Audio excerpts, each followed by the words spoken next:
Welcome to the Nevis newscast for Thursday, June 11th, 2020. I'm Donis Wilkinson-Keynes.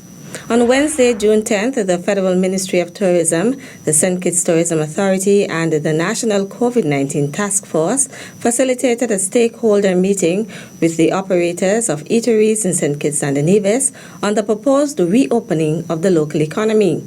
The meeting was held at Royal St. Kitts Hotel, where CEO of the St. Kitts Tourism Authority, Raquel Brown, gave the welcome remarks. We're here specifically to discuss the reopening of the local economy for nationals and residents, and it starts first with restaurants and bars.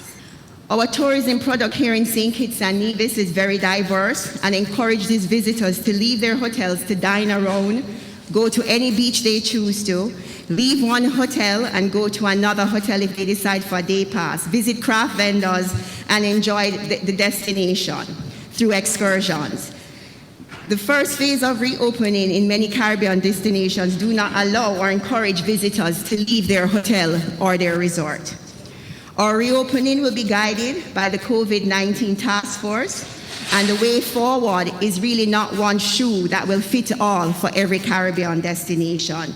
We are going to be guided by our own situation. Also delivering remarks on behalf of the Federal Ministry of Tourism was Permanent Secretary Carleen Henry Morton.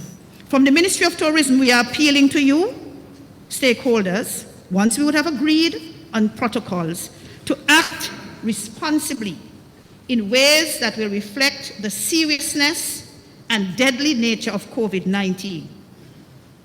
We are hoping that by now we all understand, that you understand, that it won't be business as usual in the industry.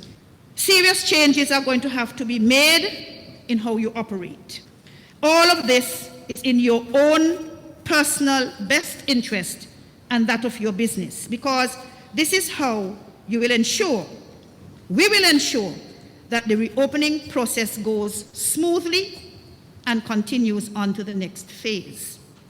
This is going to be a shared responsibility within the industry to ensure that we begin from inception, from the very beginning, to operate at internationally acceptable standards. The meeting also featured presentations by Chair of the National COVID-19 Task Force, Abdias Samuel, and the Chief Medical Officer, Dr. Hazel Laws. Meantime, Chief Medical Officer Dr. Hazel Laws on Wednesday, June 10th, gave an overview of the requirements the operators of restaurants, bars, and snackettes will have to take into consideration in the context of COVID-19 as they reopen. We recommend that there should be health screening for your employees. It's a means of protecting your establishment. All right, and then service staff should be asked to wear masks and gloves. All customers and clients should wear a mask, a face mask upon entrance to the establishment. Actually, they should really try and keep it on and only take it off when you are consuming food and drinks. You need to consider digital ordering platforms. You need to think about digital payment platforms. Your in-dining capacity will be automatically affected by physical and social distancing. And so each restaurant, each bar, you have to look at your floor space, and you now have to work out what is your in-house, in-dining capacity. So that's important as you think about reopening. So you have to look at the workstation of your chef and the chef's assistants and how many individuals can be accommodated in that space. She also spoke to mandatory sanitation and cleaning protocols, food hygiene and safety, and opening hours. You have to clean and disinfect.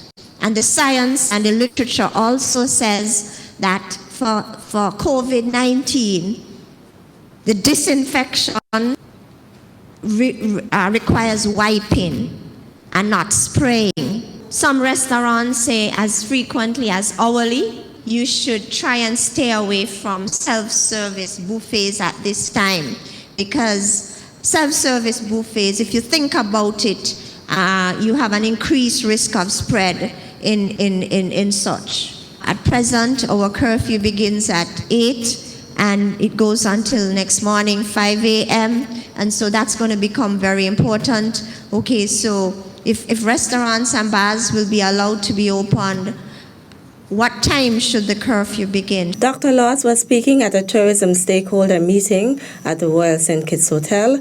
The meeting was facilitated by the Federal Ministry of Tourism and the St. Kitts Tourism Authority on the proposed phased reopening of local restaurants, bars, and snackettes.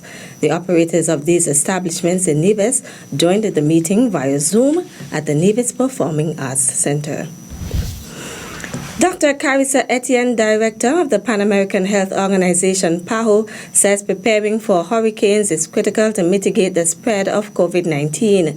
With hurricane season starting, PAHO's director suggests that officials in the Caribbean, Central America, and the eastern coast of the USA review national hurricane response plans and conduct simulation exercises to ensure their disaster and COVID-19 responses are aligned.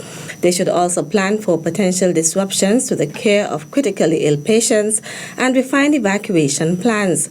She said PAHO is working to provide emergency response supplies throughout the region and to secure critical facilities like laboratories and quarantine and isolation centers so diagnosis and treatment for COVID-19 can continue even under difficult circumstances. Strengthening health infrastructure by hiring surge staff and expanding reserves of essential supplies and protective equipment is also important and will help ensure the work done to prepare for COVID-19 is reinforced to address these seasonal threats, she says. Still to come, U.S. and UK governments congratulate Prime Minister Harris on election victory. The details after this break. Hi everyone, my name is Naela Daniel and I have a very important message for you.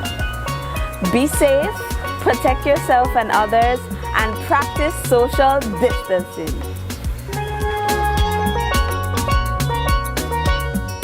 Stay updated by following the Health Promotion Unit on Facebook and Instagram or contact us at 469-8010.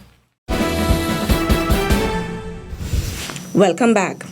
The following is a notice from the Premier's Ministry regarding an appeal for tributes for the 50th anniversary of the MV Cristina disaster. August 1st, 2020 will mark the 50th anniversary of the MV Cristina disaster. For such a significant milestone, the Nevis Island Administration invites interested persons to submit brief tributes in honor of their loved ones lost in the tragedy. Limited typewritten tributes accompanied by photos of loved ones will be accepted. Video clips in landscape orientation no longer than 1 minute are also welcomed. The videos as well as the typewritten tributes should be emailed to premier@nia.gov.com. The deadline for the submission of tributes is June 26, 2020. The administration appreciates your sharing your memories as it commemorates this tragic event. A press statement from the U.S. Department of State says the United States congratulates the people of St. Kitts and Nevis on its free and fair elections and looks forward to deepening its partnership with Prime Minister Timothy Harris and his government. The statement issued on June 8 by Morgan Ortagas, spokesperson for the U.S. Department of State, says the United States will continue to work together to promote security, economic prosperity, and democratic rights for the citizens of St. Kitts and Nevis and people throughout the Caribbean. St. Kitts and Nevis and the United States are friends and neighbors with a shared commitment to democratic values and the rule of law. Ortagas thanked the international observers and civil society leaders for their support of the electoral process and said the United States recognizes the people of St. Kitts and Nevis for upholding the democratic heritage of the hemisphere. Meantime, on Tuesday, June 9th, Baroness Sugg, Minister for Sustainable Development and the Overseas Territories, extended congratulations on behalf of the people and government of the United Kingdom to Prime Minister Timothy Harris and his Team Unity colleagues. The UK Minister also commended Prime Minister Harris and the wider St. Kitts and Nevis for holding a successful election during the COVID-19 crisis, noting that the extra planning and resources required must have been challenging. Baroness Sugg also conveyed her appreciation to the Honourable Prime Minister for ensuring that CARICOM observers were permitted to enter the country to oversee the conducting of the elections. Baroness Sugg extended her best wishes to Prime Minister Harris and his Team Unity administration for a successful second term, adding that she is hoping St. Kitts and Nevis and the United Kingdom can continue to build on their strong relationship. That's it for this edition of the Nevis Newscast. On behalf of all of us here at the Department of Information, thank you for viewing. Known as Uwali, land of beautiful waters by its native inhabitants, and later nicknamed Queen of the Caribbean by British settlers, Nevis has long relied on its natural prowess and resources to create livelihoods for its people. The people of Nevis have long remained connected to the gifts nature has bestowed. As an ambassador of this majestic island, it is my duty to encourage my people to nurture, preserve, and protect what makes us unique as a people and strong as a country.